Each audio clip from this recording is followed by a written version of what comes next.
Hello, everyone. Welcome once again to the International Fab Talks. It's a lovely day out there, and today we have a special guest with us who's going to share her time and give us the knowledge about things that we do not know and which we need to know, to improve our lives, to make our lives the best, to be aware. So she's here with us. She is Miss Brinda Adige. She's a social activist, and she is the founder of a wonderful institution where she focuses on giving out the best to everyone. No gender bias. She's there out to do her best for all of you out there. So let's welcome our special celebrity today, Miss Brinda. Ma'am, welcome, ma'am, to the session. Thank you so much, Crystal. Thank you, ma'am. Thank you so much for accepting our invite. We are really very happy. With your permission, ma'am, I'd like to introduce you in an official way. Would you permit me, ma'am? Sure. Thank you. Thank you. Dear friends, it's our duty to introduce our guest in an official way. Let's go ahead and get to understand more about our special celebrity, Miss Brinda Adige. Who is she? And what is the secret behind her work? And how she could inspire you? Not only inspire you, she's going to empower you today with all the experience that she has gained through the years. She is Miss Brinda Adige. She's completed her master's in social work from the Bangalore University. She's, pioneered India's first child protection helpline called as Makkala Sahaya Vani in the Bangalore Police Commissioner Office in 1997. She's been focusing on that. And again, she's been focusing and heading the same till 2006. That is Makkala Sahaya Vani. And it has even a mention in the UNDOC report of 2002 for enhancing child-friendly police. Child-friendly police, that she focuses on children and how they should survive in a very positive environment. She's also pioneered and formulated the training module for gender-sensitive people-friendly police, supported by UNICEF. This is included as syllabus in Karnataka Police Training Academies, which found a mention in the India's 2004 CEDAW Report, CEDAW. She was awarded the Ford Motor Company Fellowship Award, completed a certificate course at SIPU, Columbia University, New York, on Community Leadership and Advocacy. I just like to correct myself. She was also awarded the Ford Motor Company Fellowship Award as she completed a certificate course at SIPU, Columbia University, and even something called as NY, that is maybe, I guess, New York University. Yes, am I right, ma'am? Yes, thank you for helping me on community leadership and advocacy. She coordinated very well for safer cities free from violence on women and children. And that's the focus of today, how she's going to protect women and children, and of course, everyone at large, with reference to legal aid, access to justice, victim compensation, and witness protection, supported by the Hans Seidel Foundation, an arm of the Bavarian. Yes. Could you repeat that for me, please? Bavarian Parliament. Bavarian Parliament. Thank you, ma'am, for helping me. It's a new word and we are learning still. She's also a part of the core team of Mukti and Alliance to end human trafficking and bonded labor. That's beautiful. She's also a part of the Karnataka State High Power Committee and the Bangalore District Legal Service Task Force against human trafficking. She's also the special director and founder of Global Concerns India, where she gives all her energy and attention to bringing the best for all of us out there, be it human trafficking, be it children, be it women, be it anybody. This also, I love this, victim compensation, witness protection. They're all things that no one they just neglect all of that and just live their lives. But here is our celebrity who focuses on all these very important aspects. To me, while I was reading that, I was really becoming emotional. How could a single person be able to handle so many things? And these are all the sensitive things of the society where you are giving your best. And to me, I just feel if she could do it, why are we all sitting quietly and just doing something else, where we should also put in our effort to do something and save the society and bring them on the right track. So dear ma'am, welcome to the Fab Talks. and we'd like to know more about you. Thank you, Crystal, and all at Fab Talks. And I want to correct myself just now to say that I am never alone. I am not doing it alone. I might spearhead it, I might initiate it, I might speak about it a little more loudly and consistently, but I have an entire army of people. There are volunteers, there are my staff, my family supports me implicitly, and I absolutely believe that we are all connected and collaboration is the only way forward, sidewards, backwards, and upwards. If we do not collaborate, there's no way we can scale up, and there's no way we can deepen the work or even find success to accomplish all of this. So I work very closely with the government. I work closely with different organizations, individual social workers, individuals who just want to support in any which way. Because at the end of the day, we need to hold hands and walk together. Otherwise, there's nothing that we are going to accomplish. There may be ideas that individuals can share and give, and probably strategies that somebody might come up with. But at the end of the day, we all have to be collective stakeholders. Only then we can go forward. All of us are beneficiaries of the support that the universe at the end of the day chooses to give to each one of us. And it becomes our responsibility that we share it with others, because otherwise we would never be strengthened to go even a step forward. So that said, I am not alone.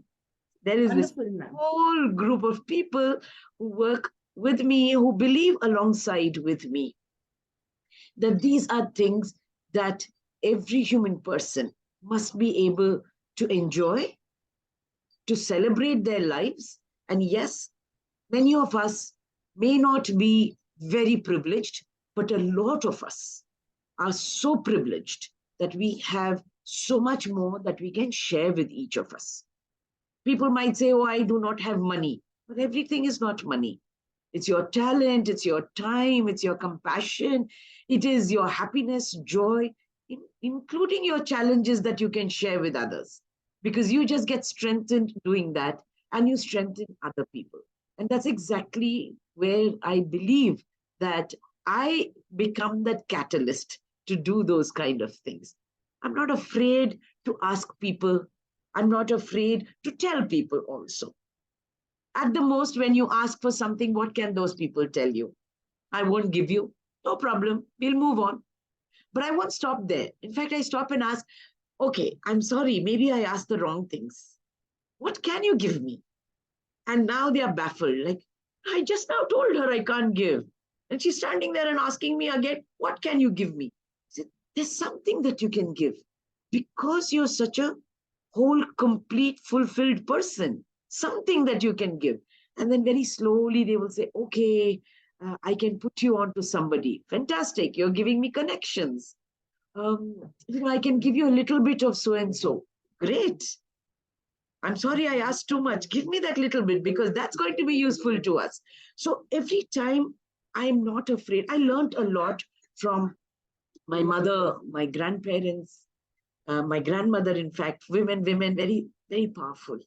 With all men out there, I do know that when I talk of gender equality, gender equity, gender justice, nothing can be achieved if men and all others who are trans persons or LGBTQ are not along with us. Because at the end of the day, we are human beings put on this earth to support each other, irrespective of our sexualities, irrespective of what our opinions and views might be, our disagreements also. But remember that we are here to support each other. Nobody is perfect. God made us like that. We can't ever be perfect. And that's why we want others, because when we come together, we bring out something that might be near perfect. And that is why I keep learning and telling people, let's ask. It's no problem. Let us ask. And we need to challenge and we need to question and we need not be afraid.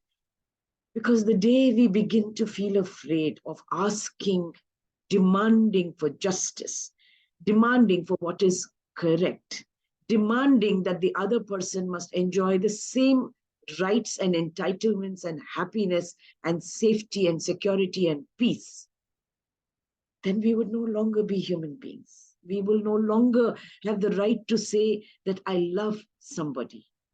If I am afraid to stand up for that person. So that is exactly what my life mantra is. If I have to stand up for myself, I must be able to stand up for others. I cannot have rights, entitlements just solely for myself. There's no way that this world, this universe allows for something like that.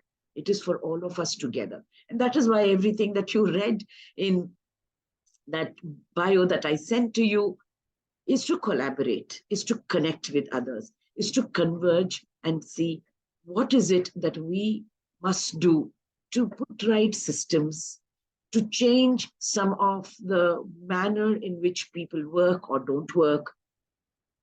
Constitution, my Indian constitution is a fabulous piece of work made into what it is by so many people, including 15 women, which never get mentioned, because that's how the world is. The world and my society is very patriarchal.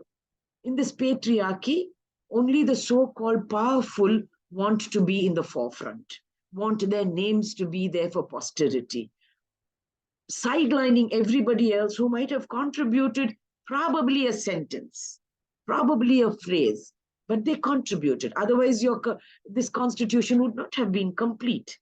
You could not have put a full stop and say, here, I have finished it. And that contribution must always be acknowledged and recognized. And this constitution speaks of every citizen in my country being able to enjoy freedom, a livelihood that is with dignity, with respect.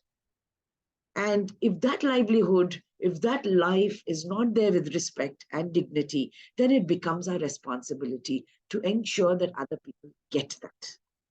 And all that bio that you read there is what I am doing with a lot of other people who are walking alongside and strengthening me to be able to do that. Ma'am, you're so humble, ma'am. All that I can say is you're very humble and down to earth, that you're not taking credit yourself, you're giving the credit to everyone. And you say it's like a collective effort. That's really wonderful. And I like the way you said, like, you connect with people and ask. Don't be afraid of asking. You may get a reply either no or yes. Or they may even ignore you at one point of time. It's no worries. You just go ahead with your life. You accomplish what you want to. That's really nice. That's so wonderful. You know, you've been so beautifully putting it. You like to bond, you like to network, you like to bring out the best, and you like to stand up for justice. That's wonderful. Yes, ma'am, I guess I'm unable to hear you. Am I audible? Yes, you're absolutely right. Okay, right. Thank you. So correctly, yes. Thank you. So that's very nice, ma'am. There are very few people who would love to do what you are doing, but there are many others who would love to be with you and connect with you. So I find that you're tall as a giant. You know, you are just doing that work which all of us need to be doing at this moment, focusing on bringing a beautiful change in the society. Thank you very much. And we will be connected with you on this beautiful mission of saving the world from destruction, saving the world from dishonor and distress. Wonderful. Dear ma'am, thank you, ma'am. Thank you very much. Ma'am, you've been in this field for many years. You've been giving your best. You might have seen a lot of ups and downs, personal and professional. You know, when somebody says no to us on a professional level, also we take it personally sometimes. I do sometimes, but now I don't. I've learned it, through experience.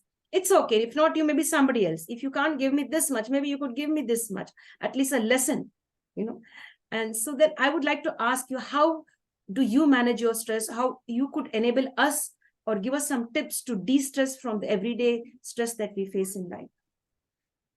Yes, I have been in this field professionally from 1991.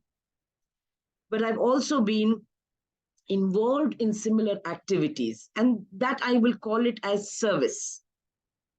Service where from a very young age, my family and my church taught me that I have to share my time with others. So when I was young, I'm talking about like in class 7, we used to do something from our church to go and visit all the old people in and around our neighborhood to see whether there's any kind of help that they want, including paying their bills. Now it is digital, but in those days you had to go to the specific office and pay those bills. So that was done. To just go and sit with people and sing songs to them, tell stories or listen to stories. All of this, I think, has made me what I am today. Giving a little bit of me, my talents, has now made me a better person. So I think it is important for us to go out and share whatever we have with other people. Money is not everything.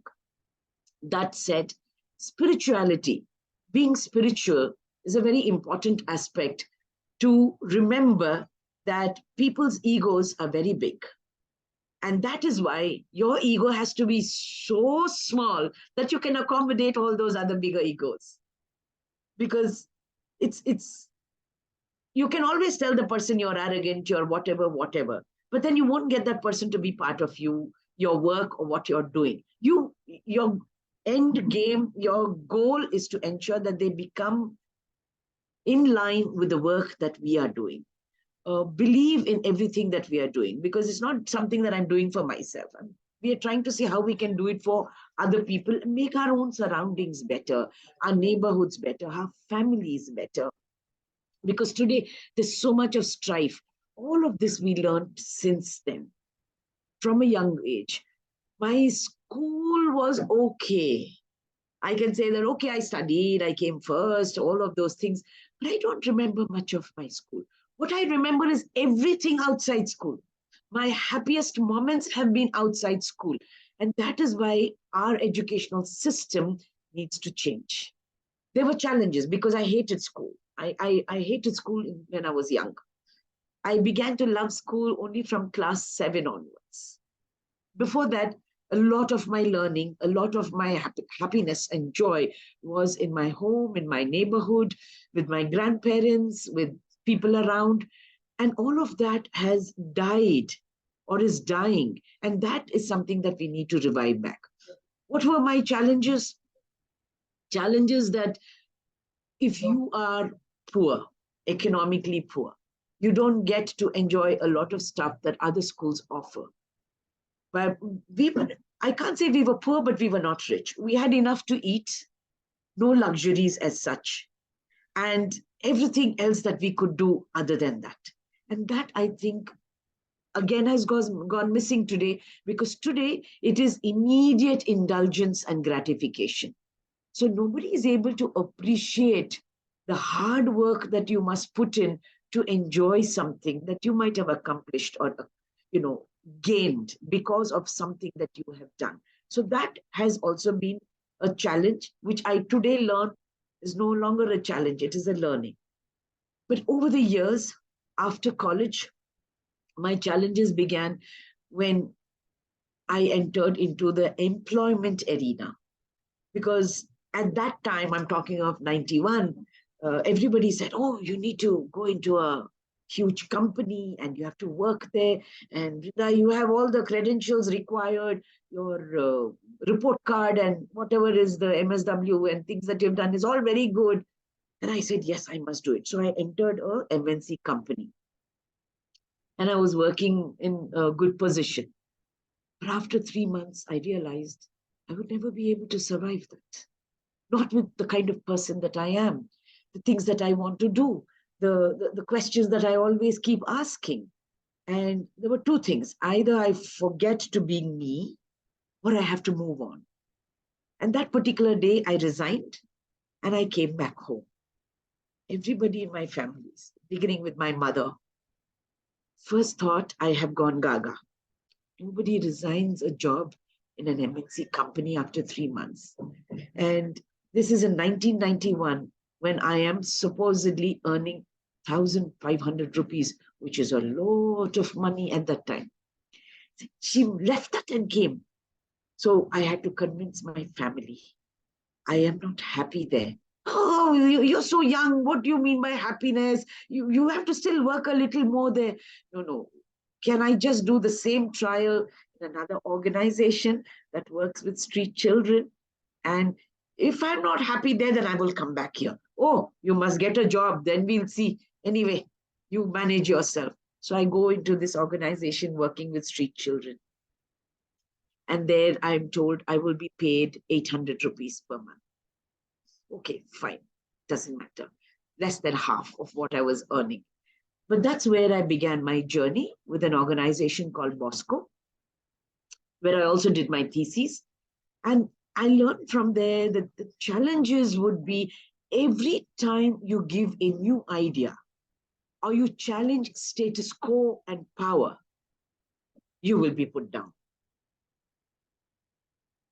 But that didn't stop me, because I told myself that if this is a good idea that helps 5-10 people, then it can't be such a bad idea. And I worked on. In fact, when I began my work with Bosco, that was when I learned that I have to go into the police stations and speak up on behalf of the children who are taken in by the police. When I shared this with my director at that time, he said, yes, you go ahead and do it. So I said, I'm willing to do it, but how do I do it? You just go and do it. Nobody has done it before, so nobody can tell you how to do it. So I said, okay, fine. How difficult can that be? We have a law, there's a police, and there's small children, 8-9 years old, taken in and gone. They have no right to be inside the police station. I'll just go and talk. So when I went there for the first time, I found I was never afraid of anybody. I just grew up like that. And I have a lot of that to thank my family, where they told me that authority is not somebody you have to be afraid of, but somebody who is there to help you. And I continue with that belief to date. Authority cannot be somebody that subjugates or oppresses its citizens. Authority is someone who is there to work with you, for you, and to make this place better wherever I am. So I walked up to the police station and I said, my Kannada was not too good at that time. I knew Hindi better. I knew Sanskrit. I knew a little bit of Tamil. My father was in the Air Force. So I was, I studied and I was brought up in Chandigarh and Pune. So that little bit of Kannada that I knew, I went there. And the first question this police inspector asked me, whose children are these? Now, I wanted to say that these are children with whom my organization works. But apparently in Kannada, it came out like, they are my children. So he said, oh, they are your children. You're not even married. I said, why should I be married to have children? Which is all Kannada conversation. Okay. Then he said, so will you give in writing that you will look after your children well and ensure that they will not be on the streets anymore? I said, okay, fine. If that's what gets them out, I will give it to you in writing. So I gave it in writing and I brought those 5 children out. And I took a copy of what I had written and gave it to my director. And he said, how did you sign for such an undertaking? It's not fair. How can the organization stand and say that they will no longer be on the streets? I said, but children run away from all homes. In fact, I know of a cousin of mine who ran away from home and then came back after 3 months. So children run away from every home. What I have written and given is saying that today they will not run away. Today we look after them. For the next 1 week, we look after them. He said, I don't know what to do. Why did you give this undertaking? But anyway, that you have given and come, the children are out. So I went then began to talk with friends who are lawyers, who have legal, they're experts in the legal field. And I asked, is this letter wrong? Is it bad? How can I work with it? And from there on, I realized that it was okay. I can give you an undertaking for 2 hours. It doesn't say that the undertaking is for life. You asked me an undertaking, I gave it to you and you send the children with me. Now, from the police station to my home, I'm taking them and going. And if they've run away, what can I do? I can't do much. I have to give a missing complaint back to the police. So these have been challenges. But over the years, I also learned that people malign you when they find that you're becoming successful, or you're accomplishing stuff in an area that nobody has entered, or that you're asking questions that everybody has been afraid to ask, or you're standing up to people who've never been stood up to. And they begin to malign the person, me, rather than addressing the issues that I am trying to address, that I am asking questions about. And these are challenges that affect us both personally and professionally. Personally, the tendency to ask yourself, are you wrong? Did you go overboard? Professionally, will anybody else even ever give me a job?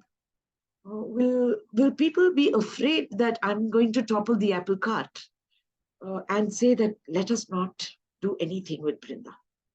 Because she's going to ask all these questions. She's always going to raise these issues, which have been quite good being silent. So challenges will come, yes. But as long as your family is with you, you love yourself and believe in yourself, remember, we will always try it. Every day there are challenges, every day. People will have so many things to tell about you, the way you dress, the makeup that you put on, the way you have your hair, everything. Just don't let them bog you down. And for this, I have to say, I do a lot of work with my church. I'm with my choir in the church. I love to sing, so I'm with the choir in my church. I'm part of the Women's Commission in my church. Like I said, we get in other women to realize that we do not have to be cutthroat competitive. Each of us can help each other. We are sisters. We are sister warriors. We are sisters in love. We are sisters who can share so much. So I'm part of the Women's Commission. And all of this helps me to understand that I'm not alone. The universe, you call it whatever you want, God, providence, whichever God it might be, is always there to support you 100% in what you want to do, which is right and positive for yourself and for others. And that is why the challenges will keep coming. There is no way that anybody can say there are no challenges. You will have problems with not having enough money all the time. But tell yourself, with the little money that I have, what can I buy? And you're happy. That's it. You will always have people telling you that this is not correct. Sit down, reflect, introspect, meditate, talk to people who love you.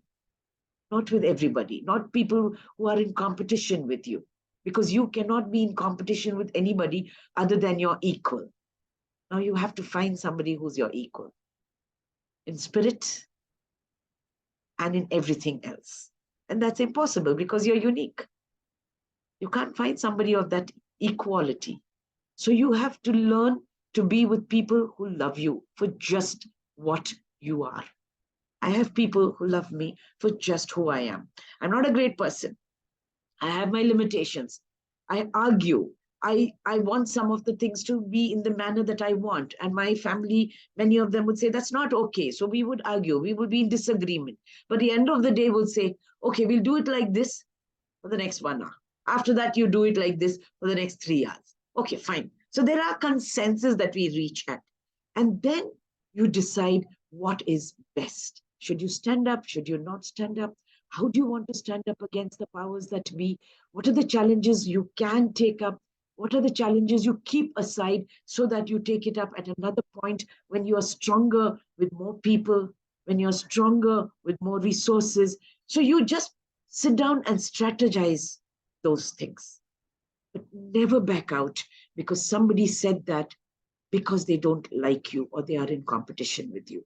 Don't back down. You must remember that whoever is this God that you believe in, this universe that is with you, will always be there with you. That's exactly what I do every day. People can't love you. All people won't love you. All people may not even like you. Many might hate you. That's okay. Don't let all of that negativity ever touch you. As a human being, I would get upset. But I tell myself that me being upset, my depression, my anger should not be more than 30 minutes. That itself is too much. So that's my upper limit. Don't let this bother you for more than that. Because if you let it bother you, then you affect your mind and your body. And you can't afford it. I have to look after my body. I have to look after my mind. I'm the only one responsible for it. So don't let others to get to you. These are challenges that come every day. And these challenges come to you because your God knows that with him, with her, you will be able to accomplish. That's all. Beautiful, ma'am. You've given us such a lot of courage, such a lot of empowerment today with all of your sharing. Many of the times we feel down when somebody criticizes us, or maybe somebody is not okay with what we are doing. They may disagree with us. We are hurt. They may not like what we are doing. They may not want to see us rise up. And you've empowered us with all of your experiences and positive talk, the positive aura that you've shared now. Hats off to you. And it's a great takeaway for me personally too, because I'm in a new field now, and there will be many people who will hate what I am doing. But I love the way you put, your thoughts across the table. That will really help me a lot, and many of our virtual audience and guests as well. Thank you very much. It needs guts and courage to be who you are, to face the world and be original, no matter what. That's very nice, ma'am. Lots of takeaways from what you've just shared. Thank you so much. Dear ma'am, you are an inspiration to me and to many out there. Many of the young women out there, or maybe the middle-aged women, or maybe people in their senior age, they would want to be just like you and do what you are doing. They're only scared not to take the step forward because they may face problems. And they're holding themselves back. Maybe today they may watch you speak. They may see you speaking out, so outspoken, so strong, not afraid of anything. And you said authority. Authority is not to be feared. Authority is there for us, to guide us and bring us on the right track, to help us. And you put it very well over there, because we all have that fear for authority. Oh, the principal, we are scared. Until we have done something wrong, we have to be scared. If you're asking questions or getting to know something, we needn't be afraid. That's very nice, which you put that across so rightly. You're an inspiration, but I would like today to know from you, who has inspired you to become who you are today? Who is behind all of this, this beautiful journey of yours? I learn every day. But like I mentioned, my biggest inspirations have been my mother and my grandmothers, both my grandmothers from my father's side and my mother's side. My inspirations are also my family members. My husband and my brother are big inspirations to me, my sisters and my sister-in-law, and my children, because I learned from all of them the way they look at life and the way I look at life. And I ask, why would you look at it like this? And then I tell myself, okay, is that better? Am I looking at it from an angle that I'm not seeing the others? So all of these people are my deep inspirations. But again, at the end of the day, all of us know what is right, what is wrong, and what is correct. So it is up to us to tell ourselves, ask for this from whoever may be able to give you those answers, and sit down and listen to them. Because if you don't listen, there is no way we will be able to understand. Not hearing, listening. Listening is done with an open heart and an open mind, without prejudice, without any judgment. Now, there are people I may not like. Just that. I don't even know why I don't like them. It's just that I don't like. But if they are saying something, it is my responsibility to listen. Because if I can listen, then I may not be making the same mistake again. Because for us, it is to learn from our mistakes. Doesn't mean that I have the entire life that I will keep repeating my mistake and learn from it. Don't make the same mistake again if you can afford it, because often we cannot afford to make the same mistake. Tell yourself there is only one life, and there is a meaning and a purpose for me being on this earth. I just was not born. There is a meaning and there is a purpose for me on this earth. And it is up to me to find what is that purpose that I am here for. To find meaning. I'm doing a lot of different things. What is it that gives meaning both to me and to somebody else? Because I cannot live alone in this world. I don't eat the food. I don't grow the food that I eat. Somebody grows it for me.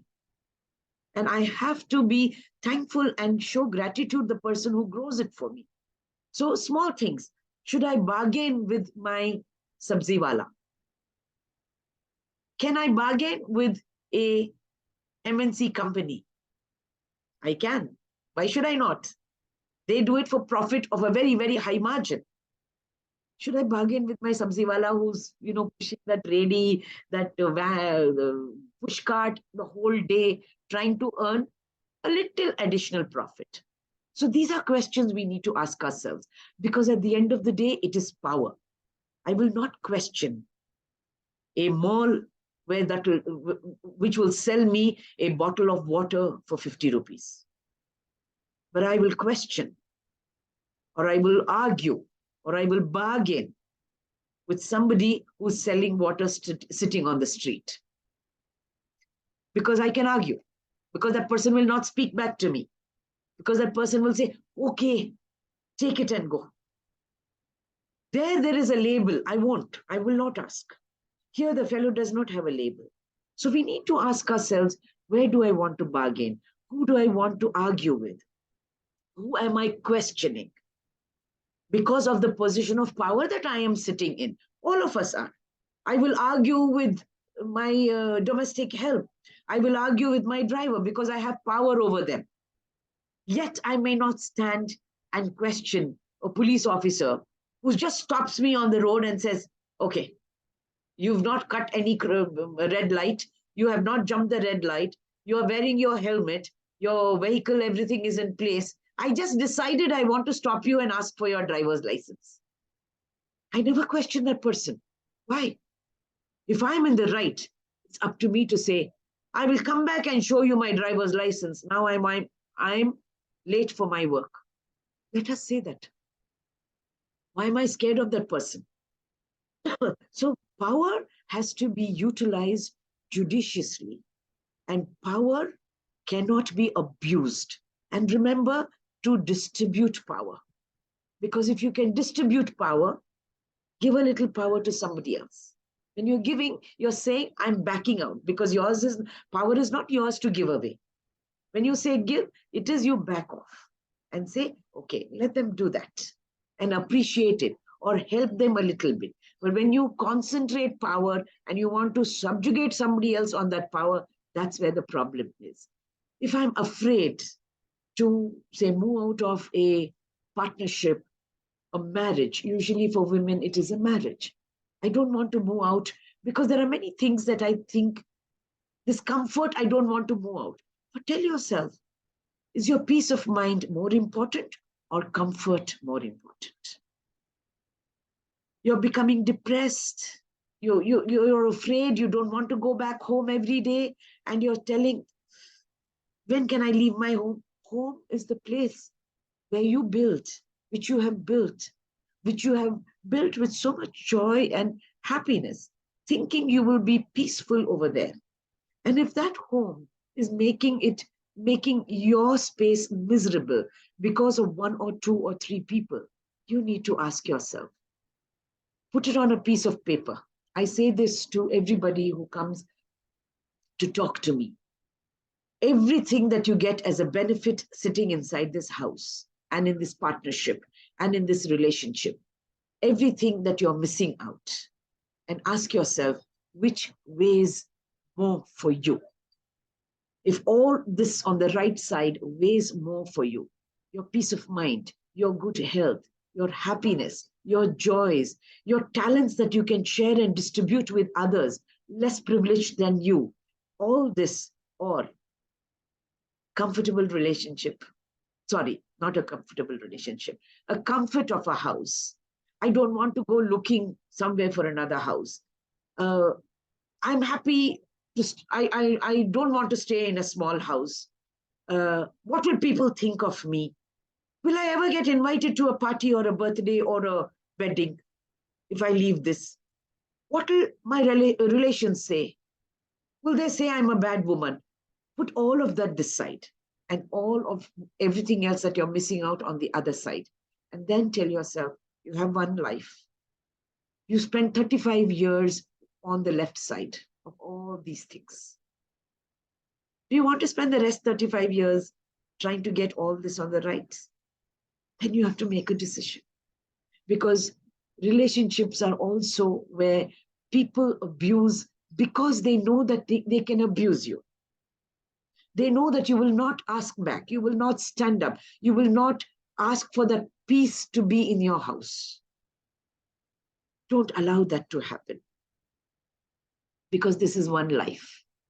You need to feel happiness and joy and peace. Not all the time conflict where you are told, you're this woman who's kind. You are the one to keep the family together. You have to adjust. You must sacrifice. You must give up. What kind of a woman are you? What kind of a mother are you? What kind of a sister are you? What kind of a wife are you? These are all roles that I play at different times every day. When do I play Brinda? I must also be Brinda, no? Can I play it for 4 hours every day? Okay, if I can play it in the same house and suffer all of this for 20 hours, no problem. I can still play Brinda for 4 hours. I want to be peaceful. I just want to go out for a walk. I just want to watch something meaningless on TV. Nothing. I want to just sleep, yeah. Middle of the day. Do it. That gives me happiness. Let other people respect this happiness of mine. Let other people learn to respect this peace of mine. Let other people learn to accept me for what I am. I'm willing to adjust with everybody else for all of the other. Maybe rubbish, may not be rubbish, but I want this family together. If that is the kind of relationships that my home can give me, yes. If it cannot, then they never want you there. They only want a maid servant. They only want someone whom they can come to when they are in trouble. I'm happy to be that. Somebody who will clean up after the mess that they make. Because I love them, I will clean up. No problem. But do you also show all of that regard to me too? Not come and tell me how dirty your house is. I want my house to be like this, yeah? Why should I keep it clean when all of you make it dirty every day? You all don't want to clean it with me. Why should I cook something that you people don't appreciate? You'll never tell me a thank you. Why should I cook? I'll cook and leave something. If you want, put it in the fridge. If you don't want, leave it. If you don't want, throw it. Then I ask myself, can I waste food? So I will only cook a little bit. If everybody has eaten it and kept it and said, oh, you should have cooked a little more. Okay, I will cook tomorrow. I'm not going to waste that food because they wasted it yesterday. So you need to tell yourself that these are things that you must speak up. People sometimes will say, but I'm not working outside anywhere. I depend on this person to get me that money. So sit with that person and that entire family and tell them, if every time I searched for a sock, of one sock of yours was lost after it was put out to dry, I searched for it and gave it to you. I spent 15 minutes looking for it. If you pay me 15 rupees to search for the sock, how much money will I earn every day? Looking for your belt, making coffee for you, putting the clothes in the machine, cleaning it up, cooking, watering your plants that you have kept, sweeping and mopping the place.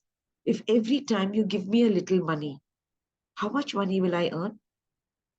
But I don't ask you for that money because I do this out of love for you. Because you keep telling me again and again, you're my mother, you're my wife, you're my sister, you're my daughter, do it. Then you can't tell me that I'm not working. I am working for which you don't pay me money.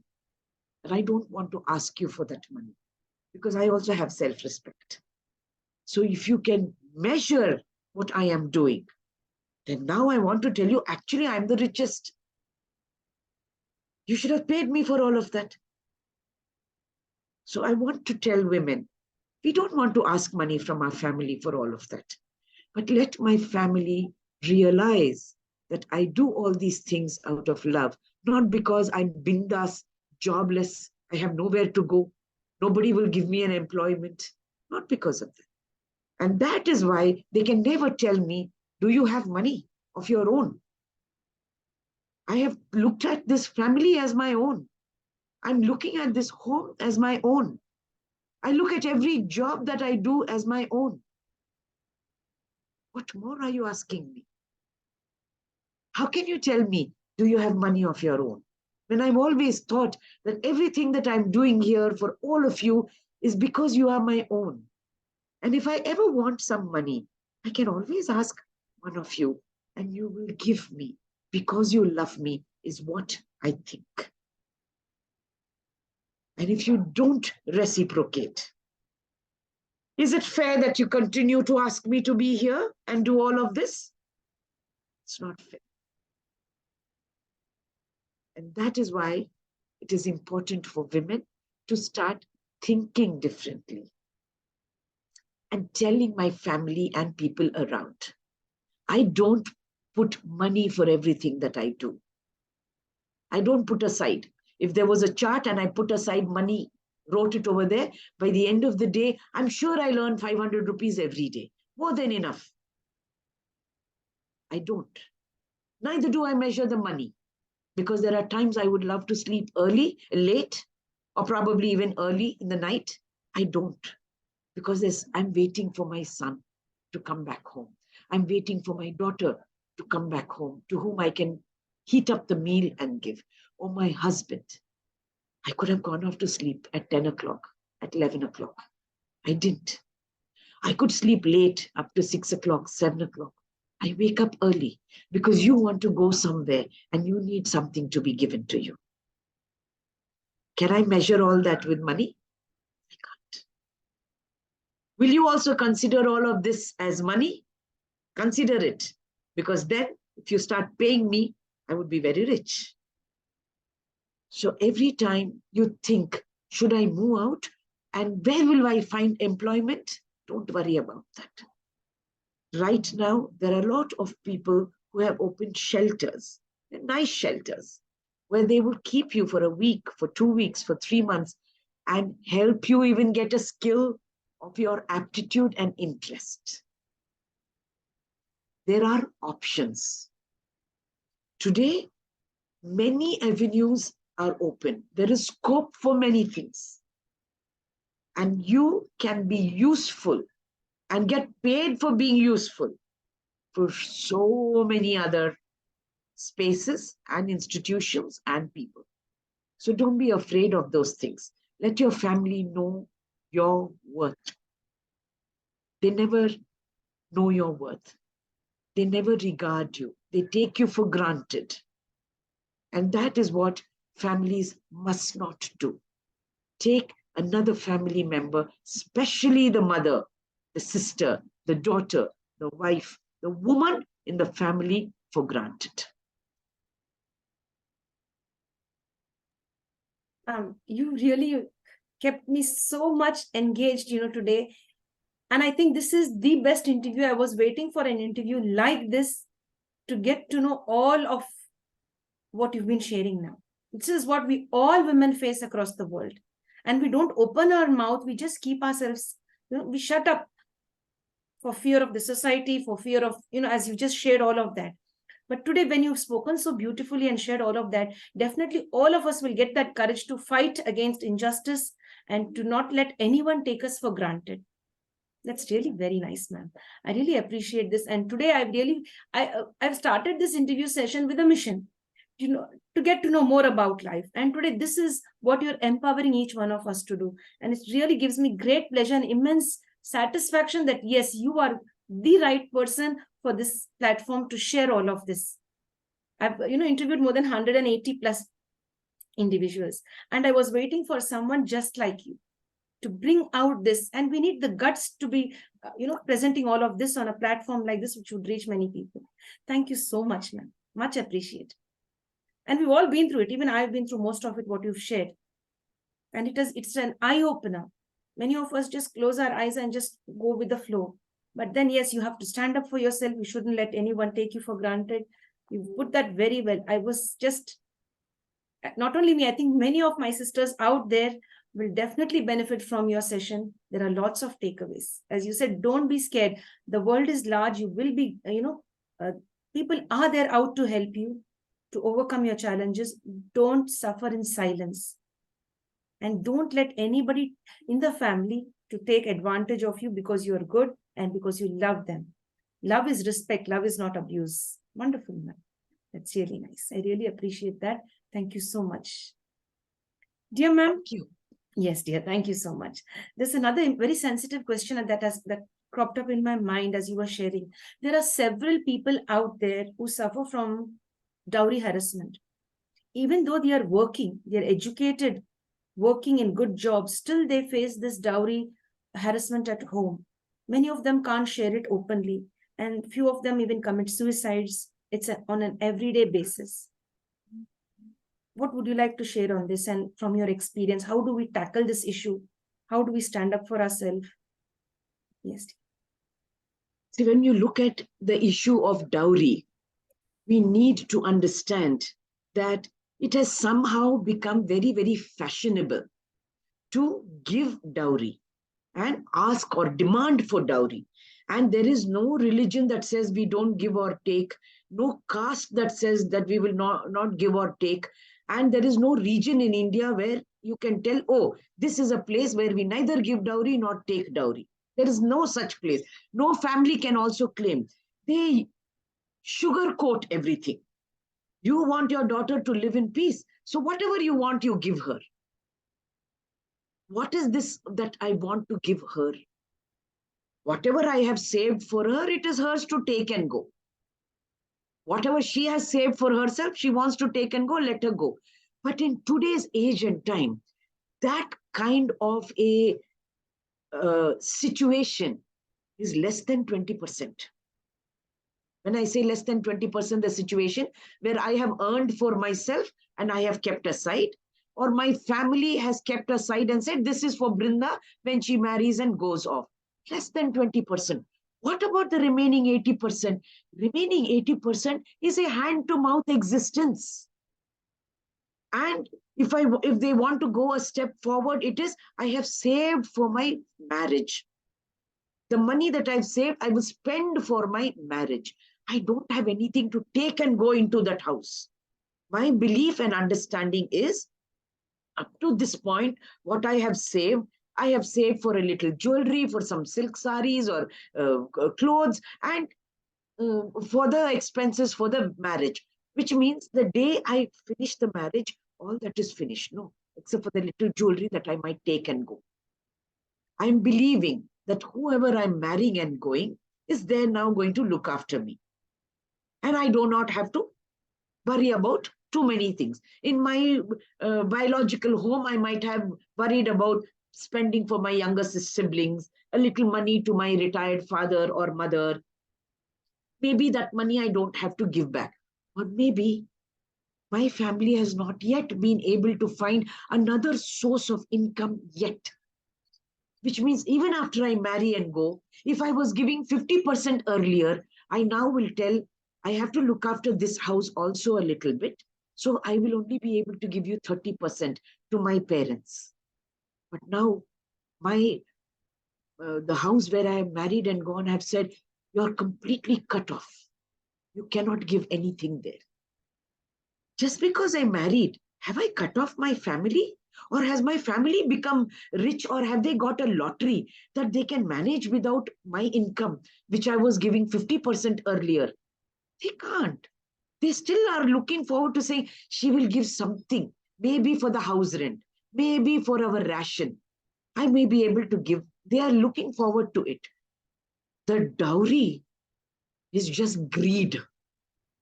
Just greed to make your life more miserable. Because that is another patriarchal, chauvinistic understanding that you have been purchased from your family with your own money. Not even with their money. They haven't given. Groom's family hasn't given money to purchase me. They didn't give money to my father to purchase me. No. I gave money to you to purchase me. What have I become? Your slave.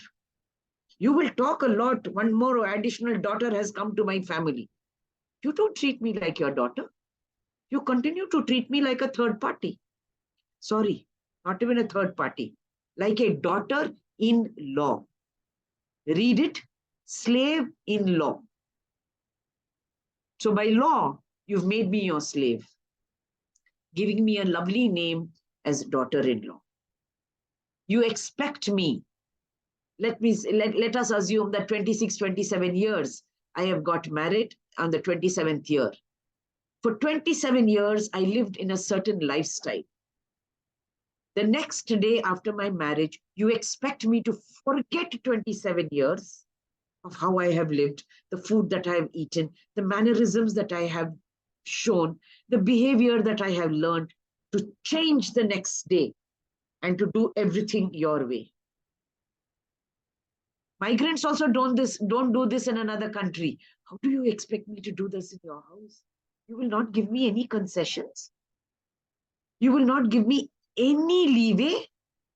You will not allow me even a little bit of time to change my way of thinking, my way of behavior, my food habits, my mannerisms, what I like and I don't like. Everything must change the next day. How does that happen? It cannot happen. I'm a human being.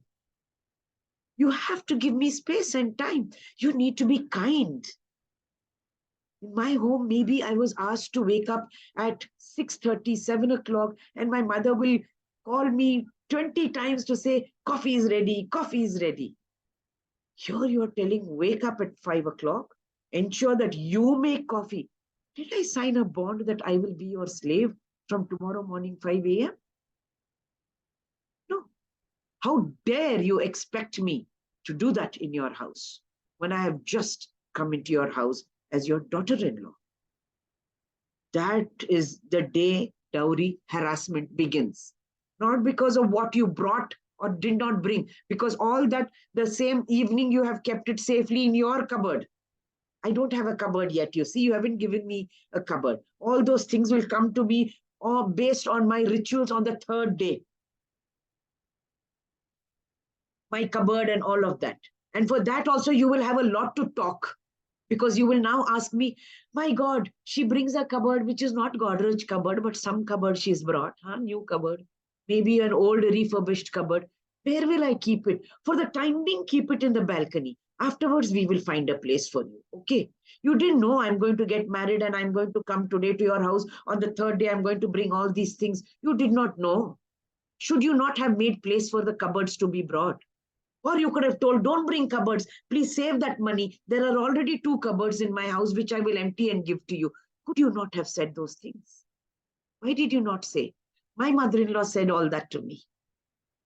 She told me, Brinda, we already have 2 cupboards. And this is all is the space we have in the flat. So do you really want to purchase a new cupboard? Save that money for yourself. Don't buy it. Tell your parents not to buy that. And I said, thank you very much.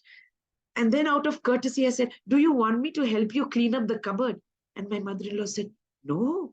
How can I ask my future daughter-in-law to come and clean up a cupboard that she has to use when she comes into this house? I was so touched by her.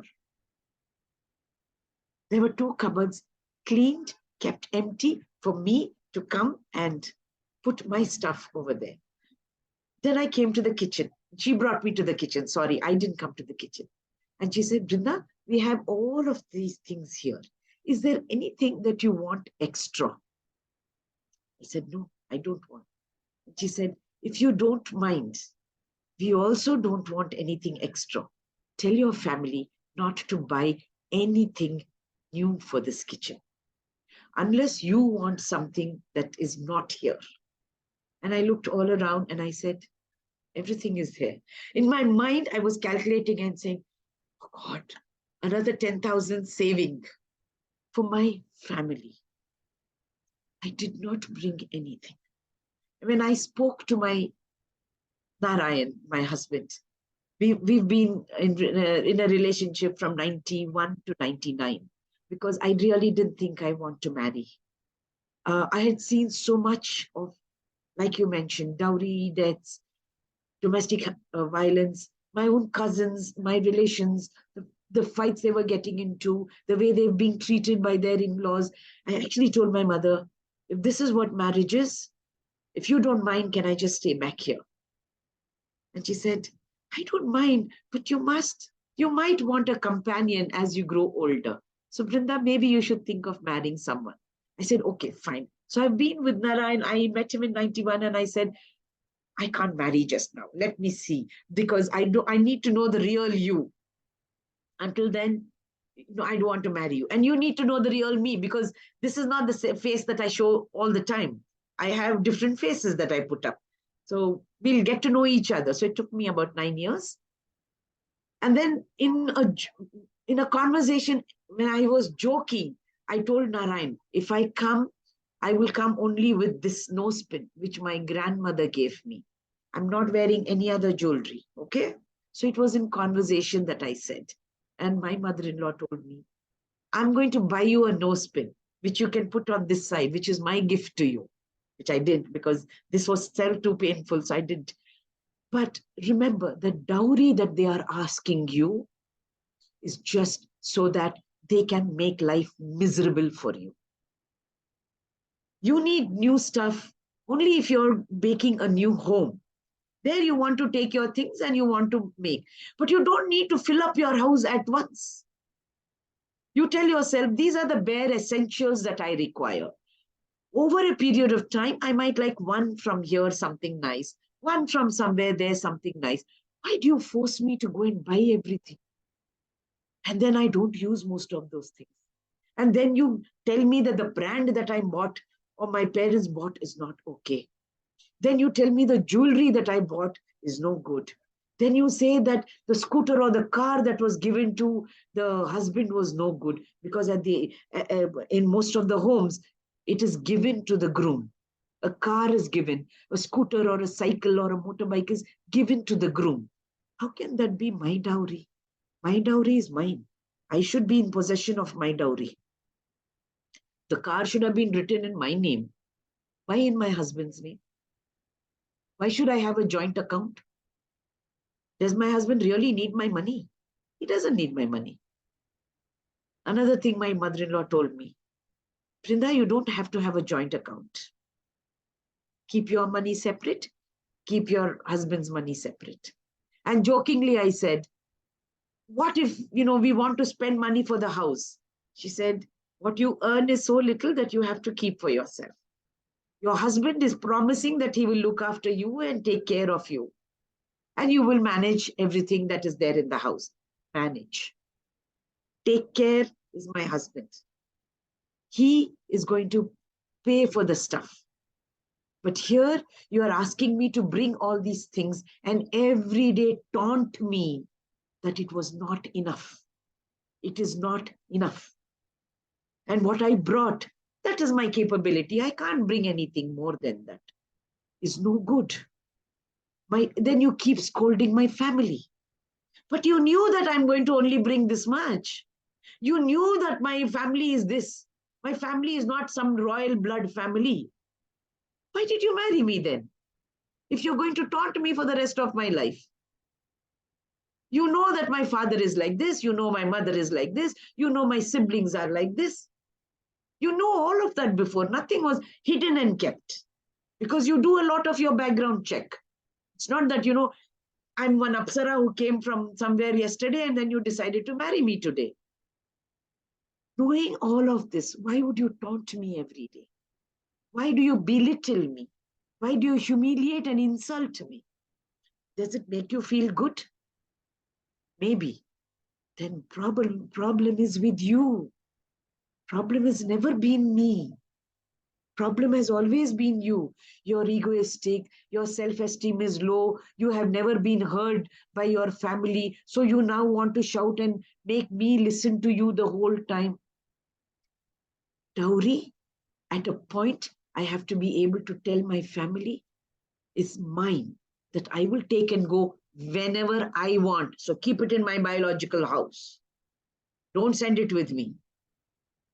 The family that I'm marrying into has everything. They don't need anything from you. When I go into another house, not the house where I'm going to go and live with my in-laws, then I will take all this and go. If you can understand dowry in this manner, which is the correct manner, then we will be able to speak up with these people. Because my parents also don't know how to speak. The in-laws come with the position of power that they are the groom's family. At the rate at which my country is murdering girl babies and women are dying or being murdered, soon you will not have enough women to even marry. What will you do then? One woman can marry 5 people. Is that what you want? You want to bring back Mahabharata? Because there are no women. There are more and more men. You look at statistics today. What will happen to all of this behavior, all of this ritual, all of this understanding that the man is superior and the woman is just there? All of this is what all our religions keep telling us again and again. Understand that there are some things that I have to question. God did not want it to be like this. Somebody in that patriarchal mindset is interpreting this to be religious. That is not what spirituality is all about. Nowhere in the spirit world or the spirituality part of it tells that the woman must be subjugated, that the woman must be abused, or the woman must be violated and beaten. Nowhere. And so many times we women have learned this patriarchy to abuse and subjugate others who don't have the same power that I have. Every time I will be questioned, this is what your mother taught you. I get upset. My mother didn't teach me like that. My mother has always told, don't do this, Brinda, don't do that, Brinda. What will you do if you speak so loudly and go to that other house? Other house? Is that also not my house? Did you not bring me in as your daughter-in-law? Even if it is law, you brought me as your daughter, no? So that is also my house, no? Then why do you use this kind of language? This is patriarchy, where the women have been told to push and strengthen this patriarchy more and more. So I have also not learned anything otherwise. My grandmother has told, don't talk loudly, don't back answer. You give up, you sacrifice. Otherwise, in the other house, you will have problems. It's not the other house. You brought me in as daughter-in-law. So this is also my house. Help me to live in this house as your daughter-in-law, not as your slave-in-law. And this dowry must be never given or taken. Bring what you can, which is yours, which you think is yours, what you have saved up for whatever. Bring that if you can. Otherwise, you're bringing yourself, you're bringing your education, you're bringing your talent, you're bringing your expertise, you're bringing your experience. All of that, no money has been measured for it. It's not quantified in money. You brought yourself. You're going to put all of that to this other place, to your new home. So this dowry must be negated by religious heads and by people who have these ritualistic practices to put down women. At the end of the day, dowry is only to subjugate women. Don't allow that to continue. As parents, as families, as communities, as religious heads, we must ensure, as women, that something called dowry is removed, abolished. This practice is evil. This practice is wrong. This practice is not a practice that God, any God, wants. Thank you, ma'am, so much. Thank you very much for sharing all of that. And that is the truth. And we wish that every woman out there, everybody in the world, irrespective of gender, abolish the thought of dowry from your mind. Wipe it away from the earth and treat everyone with equality. across any country, not only in India, across the world. Let's not follow this system or continue the system of dowry. Say no to dowry, no matter what. Ma'am, you put it up very nicely, very clearly. Thank you so much. That will empower so many of us to speak up and stand up for ourselves. Yeah. And let's, bring into the world a new thought, progressive thinking, not to be ritualistic, traditional, not to always continue the things which doesn't make sense from the past. Let's continue a beautiful journey and have progressive thoughts and empower women and empower men and everyone. All live and let live. That's really nice. Dear ma'am, there's another question which I'd like to focus on today is alcoholism has been the root cause for many families to break up. Would you like to share some of your thoughts on that? Yes. Alcoholism begins by saying it is a fashion statement. But remember, at the end of the day, a choice has to be made by me to understand that stuff they show as advertisements, stuff they show as a fashion or a status symbol, only ruins not just my body, but also my brain, my mind, and my relationships. What is most important on this earth, in this world, in my family, my relations? Can I consume something in a selfish manner to make lives miserable for others? That's a question we must ask. Secondly, remember, excise is the highest contributor of all kinds of revenue for my state and for all other companies. So they have a capitalistic, selfish agenda to promote liquor, alcohol. It's the highest revenue. So they're not going to close the shop. For that, I cannot fight alone and say no liquor shops, because there are shops everywhere. That revenue my country wants, and my country will tell, everybody else will also tell across the country that this revenue makes my roads, aids healthcare, gives free ration. They might have many excuses. My fight cannot be against that institution. My fight is against the practice and promotion of something like liquor and alcohol, various kinds. There are some people who say we are social drinkers. They are very smart people. They will only drink that much. Their willpower is very strong. But not all of us have that willpower. We have not been brought up with that kind of a willpower. Often people have been told it's free booze, drink it. You won't get, this bottle costs 15,000 rupees.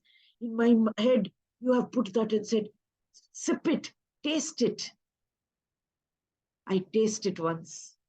I sip it twice. I drink it the third time. And then I gulp it. Because you've put in a lot of things in my head. One, you have told it is a status symbol. If you don't drink, what are you, yeah? What kind of a person? Which village do you come from? Something like 16,000 rupees a bottle and you don't want to sip it and taste it. So in my mind, you have made me go down. You're belittling me for saying no to you.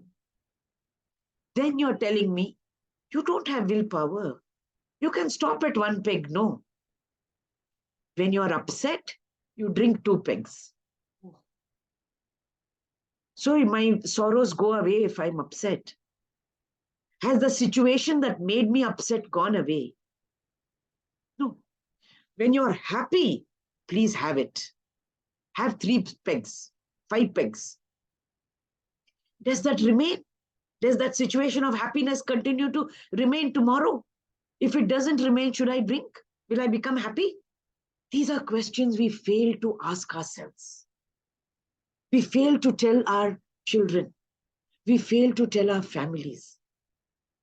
But remember, even if we have done it, the forces outside are so much stronger. So it becomes important to tell our children, stop. Learn to tell yourself, stop. Don't drink more than this. Not only does it harm your body, but it makes you lose your faculties and your self-respect, because you're unable to discern what is right, what is wrong. And you have done or you do things which you are ashamed of the next day. Nobody can save you from what you have done in that situation of being inebriated. Nobody can stop it. And people who drink, trying to take away their sorrows or because they are happy, are very weak. They don't need a reason after a point to drink. Doesn't matter. It's raining outside, I will drink. Oh, the sun has come out, I will drink. Oh, today it's very dull, I will drink. Because it is just a temporary chemical reaction. That's all. This alcoholism is breaking our families.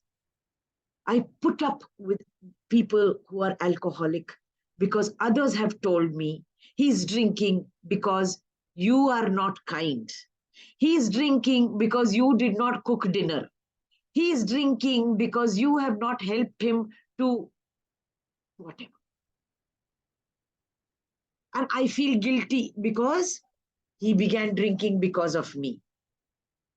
No. He started drinking for ABCD reasons, which you were never in the picture at that time. He increased those drinking because he couldn't handle the challenges that comes with making a new family. Challenges when you are without any money. Challenges where you have to sacrifice something because you have to pay your children's school fees. Challenges because you lost your job. The person couldn't handle it.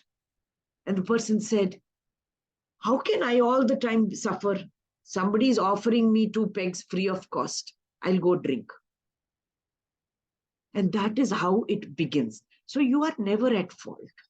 You know in your heart that you have given up buying a new salwar kameez or a new sari, or you've given up on going to meet your mother. When you go and meet your mother, you have to give 200 rupees to your old mother. You gave up going to meet her so that you can put something more for your children and your family. Whereas probably this husband never gave up anything. He was brought up not to give up anything. He was brought up that he's the boy and the man in the family. He was brought up to indulge everything for himself, nothing to give to the other person. So now he became alcoholic because he couldn't handle these new challenges. Every new family brings in challenges. New relationships bring in challenges. He couldn't handle it. When you said something, he didn't want to listen to you. He would have told, why did you have the first baby? You didn't have a choice. Did you decide I will have a first baby on so-and-so date? No. The baby happened. You've been taught not to have an abortion. So the baby came. When a baby comes, there are additional expenses, which means if my salary has not increased, I have to make sacrifices. I can't go out every Saturday for a dinner. I would have done that 6 months in my new marriage. Now I can't do it. So what? Give it up. Because this baby's expenses are now important. But my husband doesn't want to give up. He still has to go out on that Saturday with his friends. And he says that I'm a bore. I'm not game. I'm not cool. In my mind, I know I can save 200 rupees if I don't go out today. I saved. He didn't. He continues the same behavior, continues the same practice.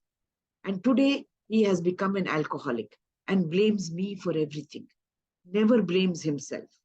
He has never been taught to accept that these are my limitations. I need help.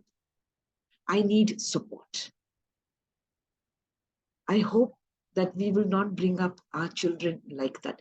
And if we've brought them up like that, to have the courage to be brave enough and tell them, come, these are going to be the ill effects of alcoholism.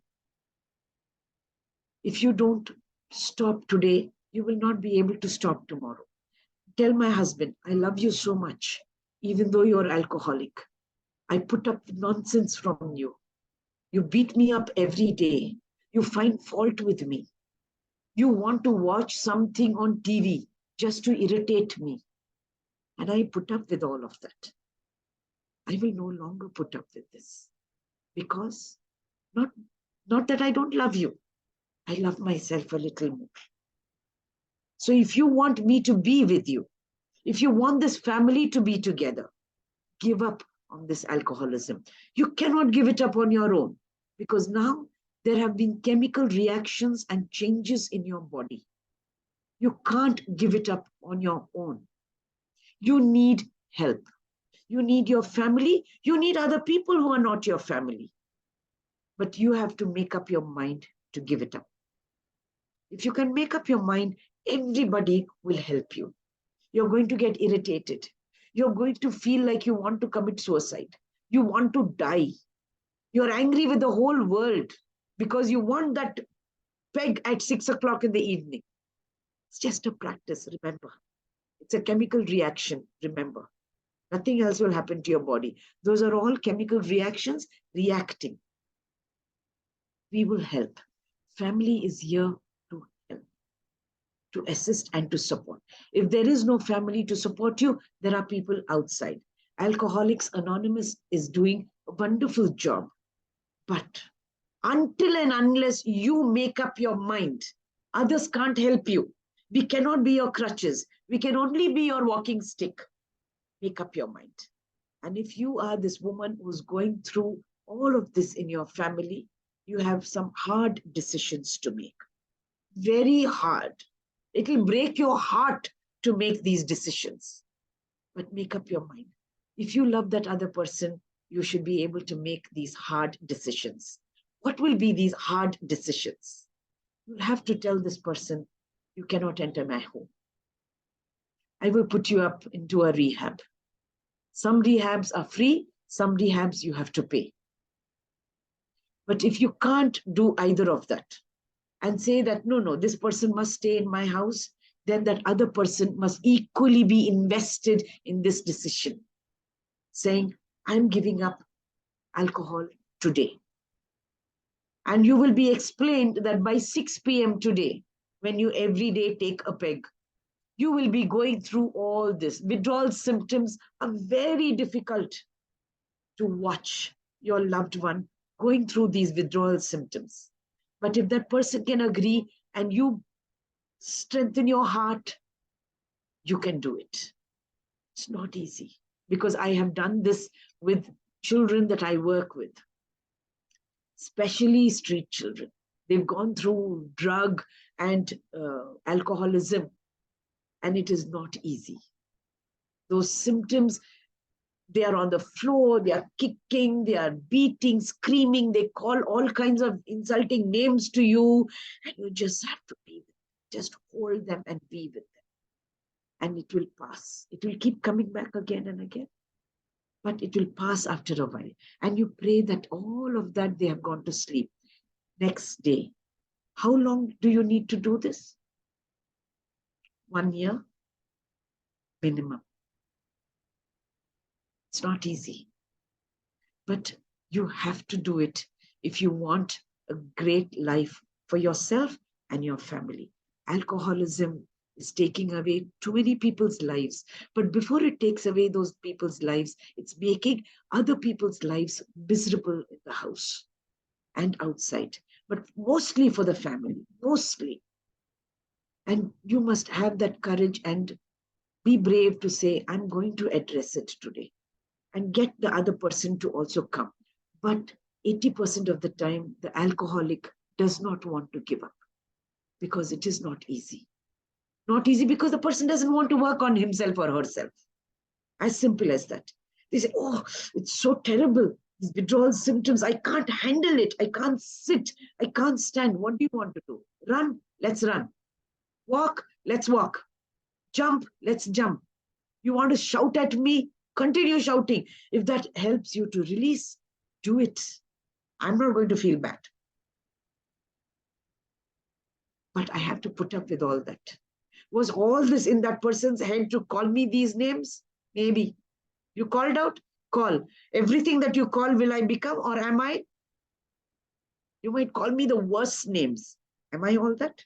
Never. You poor thing think that I am. And that is why I have to be strong. You might feel crying, you feel like crying, you want to shout out and say, I'm not all this. Why are you calling me like this? Why are you saying these things to me? But remember, he's not working just on his own. It's all of this that is making the person do it. People around have said these kind of things. This human being is a good human being. But the good human being has now got corrupted with alcohol, with drugs. So you have to be harsh. Yes, that's the word. Brutally harsh to that person and to yourself if you want that change to happen. It's not easy. Sometimes you tell yourself, how can I be without talking to that person for 2 days, 3 days? That person also emotionally needs to understand that you can harden yourself, that you're not someone who can be kicked around, that you're not someone who can be pushed to the corner. You're not someone whose hair the person can take and keep banging to the wall. You will not put up with all that. That is important for you to also be strong and take these decisions. Like I said, some part of it, we have to work with us in our homes, within ourselves. A larger part of it, we work with people who can give you that kind of support. Don't get in people who will find fault, who are happy to see you suffering. Those kind of people are more, who are not with you, who feel jealousy, envy, and happiness just to see you suffering. Tell you that it is that life's karma. You don't need their support. You get support of people who are with you to hold your hand and say, it's okay. Let him talk like this. Because for too long, we put up a face, a mask, a facade. I have a black eye. Somebody asks me, what happened to this? Oh, I fell in the toilet. Did I fall like this? Like this in the toilet, did I fall? My husband hit me so hard. I have a black eye, yeah. What can I do? I need friends who can understand me. I need people who will say, so sorry that this is paining for you. So sorry that this whole eye and this whole part of your head is paining. I can't do anything. But I'm going to be sitting here with you. Because there are people who will go behind your back and say, me know the husband hit her. See, she put makeup and came. And I feel sad that I have to put up this face. What to do? I will tell, my husband is a very nice fellow because he comes out and shows himself to be a nice fellow with all these people. He puts up a face where everybody will say, my God, Brinda's husband is such a nice man, yeah. If he hit her, it is because Brinda did something wrong. Maybe Brinda shouted at him. Maybe Brinda did not make coffee for him. So I become the one every time you find fault with, when you don't know the truth. If you're willing to listen to the truth, I'm willing to tell the truth. And once I tell you the truth, don't judge me. Don't be prejudiced about me. And that is when I know who my friends are. I know who are the ones who support me. Find friends and people like that. With others, put up a show. Doesn't matter. But you need real friends. If you have 3 real friends, it's more than enough. And in your family, you usually find those people. Because in your family also, if you're 3, 4 siblings, you want to show off that my wife is better, my husband is better. Because I made a decision of falling in love and marrying that man. I don't want all of you to think that I made a wrong decision. It's okay, I made a wrong decision, but I have to live with it. Can I make that right now? Or my parents made a wrong decision of having found me this man who was not really what he was, claiming to be. All of us need to work on this. And remember, it's not fair that I have to put up with wrong decisions, or if I have to put up with stuff that I am not all the time responsible for. You're making me to put up with all of this. You're forcing me because the world is asking me to say adjust, put up. It's not fair. I am a human being with my own limitations. If I can speak the truth to you, I will be less burdened. I have to still carry burdens, so many different other burdens. But can I speak the truth to you, and will you accept me for just who I am? So that my life becomes slightly more happier. If we can change ourselves to be that person for another person who can come and speak the truth to me and take for me to accept them as who they are, I think that is important. Let us learn to become like that. It is not easy, but let us learn to become like that. Sometimes some of the women say, I want to tell you all these things that this man did, and I will immediately tell them, I want you to tell me how you feel when that man does these things to you. And they're taken aback. They say, no, but I want to tell you. I know what that person would have done. What are you feeling? Really, what are you feeling? Upset, angry, humiliated, insulted. Okay, I'm here to listen. Tell me. After I listen to you, I now tell, do you want to continue to feel like that? No, I don't want to continue to feel like that. Shall we work on how you want to feel better? Yes. Okay. I am now going to tell you some truth, which you must accept, because that is the truth. Don't get angry because I'm going to tell you the truth. Because when you tell the truth, most people get angry. So that is what alcoholism does to the person and to us. We need to move out of that space. To be able to speak the truth, listen to the truth, and work around that truth. If we can do that, we may not change the whole world, but we'll change part of our world, where we will be happy. Not all the time, bits and pieces of that time. In 24 hours, if I can feel real joy and happiness for half an hour, why not? I have a right to that, isn't it? My parents would love that, isn't it? My God would love that. And I will love that. So let's work on it. Yes, dear. Thank you, ma'am, so much for sharing all of that. And you very well put it, like, you spoke in a very polite manner, not to hurt anybody's sentiment. You gave us the causes, the reasons, the facts, and how to stay safe. And I love the way you said towards the end, how do you feel when all this happens to you? I want to know that. Could we work on it to make you feel better? That really made me feel really that, yes, we are into something that's really, great to transform our lives. If we need that transformation, we need to change the way we feel, not to be in that space and zone where, we are constantly being abused by an alcoholic or constantly being belittled by, different type of people in our lives. Ma'am, it is really a wonderful time that we've had today. If I could take some more time with your permission, I would go ahead with it. Or maybe if you feel like we could have a break, we could take a break and be back. I have several questions still in my mind to ask you. Crystal, we'll continue, because if I take a break, something will come up. Yes, dear. That's really nice. That's very kind of you. Maybe we'll have a 10 minutes break, and we'll take this recording session. Time? It's now 12 o'clock. 12:10?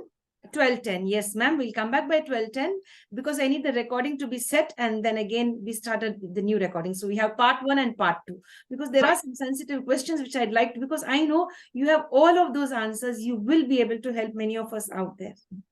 Thank you. I'll share whatever is possible. Yes. Yes, dear. Thank you, ma'am. We'll meet up at 12:10. Yes, dear. Thank you, dear. Thanks. My dear friends, we'll join you back at 12:10. And of course, we'll have a wonderful session with our special guest and celebrity, Miss Brinda. Thank you. Thank you.